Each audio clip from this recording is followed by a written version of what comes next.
బాలల సాహిత్యం అనేది చాలా ముఖ్యం.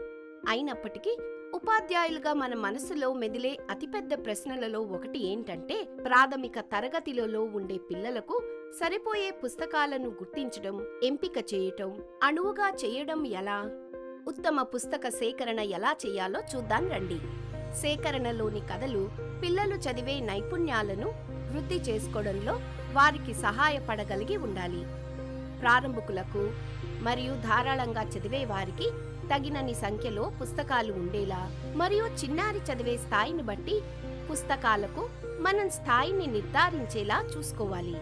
బుక్ లెవెలింగ్ యొక్క గ్రోబై నమూనా దీని గురించి చెప్తుంది.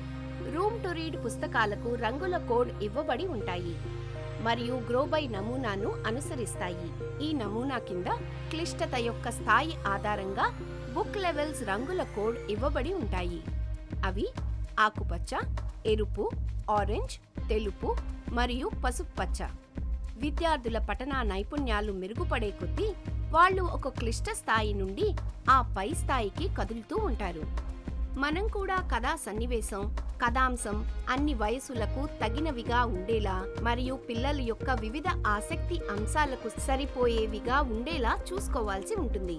వివిధ రకాల అంశాల శ్రేణిలో వ్యవహరిస్తూనే ఈ కథలు సాంస్కృతికంగా ఉండాలి. పిల్లల జీవితాలకు సంబంధించిన కొన్ని కథలు ఉండేలా వారి గుర్తింపులు మరియు స్వీయ భావనను పెంచుకోవడానికి దోహదపడే నేపథ్యం, స్థలాలు, సంస్కృతి, సాంప్రదాయాలను కలిగి ఉండేలా చూసుకోవటం ఉత్తమం. కాగా ఇతర కథలు తమ తక్షణ పరిసరాలలో తమకు ప్రాప్యత కలగని కొత్త స్థలాలు, సంస్కృతులు మరియు అనుభవాలను పిల్లలకు పరిచయం చేసేవిగా ఉండవచ్చు.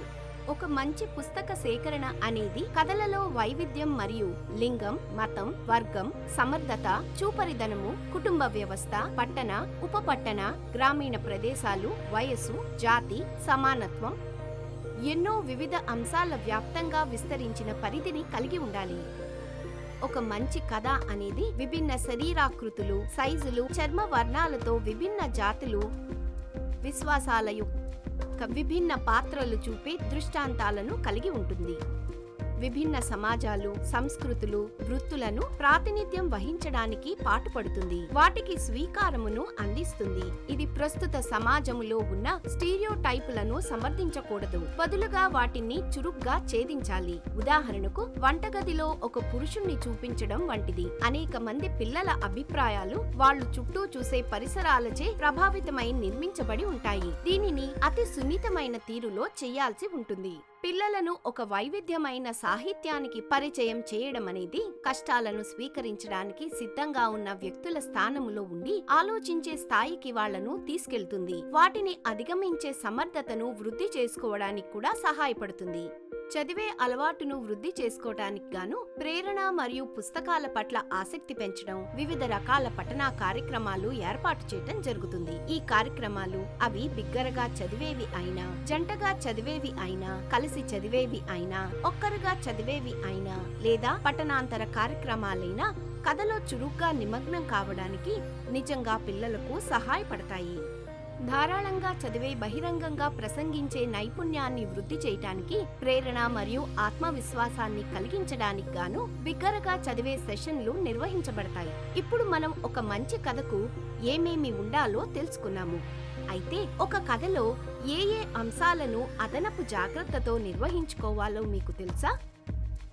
యుద్ధం, అన్యాయం, హింస, అసమానత లేదా వివక్ష వంటి సమస్యలను జాగ్రత్తగా అవి బయటికి వెలుగు చూడనంతగా ఎత్తి చూపాల్సి ఉంటుంది. దీంతో పాటుగా ఒక స్పష్టమైన నీతి సందేశాన్ని కలిగి ఉండే కథలను నివారించడం కూడా ముఖ్యం. కీలకమైన మరియు సృజనాత్మక ఆలోచన ధోరణిని వృద్ధి చేసుకోవడానికి గాను పిల్లలు కథ యొక్క సందేశాన్ని గ్రహించి వాళ్ళు ఏమి ఆలోచిస్తున్నారో వేరొకరు చెప్పడానికి బదులు ఆ కథ గురించి తమకు తామే ఒక అభిప్రాయాన్ని ఏర్పరచుకోవటం మంచిది.